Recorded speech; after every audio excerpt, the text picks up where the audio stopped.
In 1066, England faced not one, but two invasions. While most remember the Norman Conquest, few realize that just days before, King Harold Godwinson had to face a deadly Viking army at the Battle of Stamford Bridge. This battle would mark the end of the Viking Age. The legendary Harald Hardrada, King of Norway, saw an opportunity to claim the English throne. Backed by the English traitor Tostig Godwinson, Harold's own exiled brother, Hardrada landed with a fleet of 300 longships and an army of around 10,000 warriors. After crushing an English army at Fulford, the Vikings expected little resistance.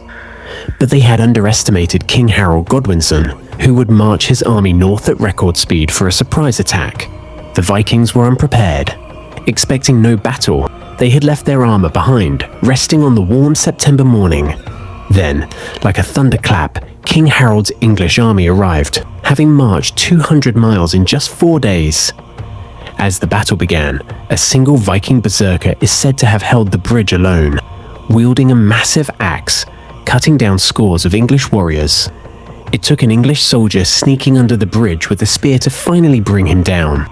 Despite being outnumbered and unarmored, Harald Hardrada led a fierce charge, his warriors forming a shield wall. But as he fought, an arrow struck him in the throat, killing the legendary Viking king. With Hardrada dead, Tostig tried to negotiate, but Harold Godwinson refused to surrender. The battle raged for hours, but the exhausted Vikings were slowly cut down.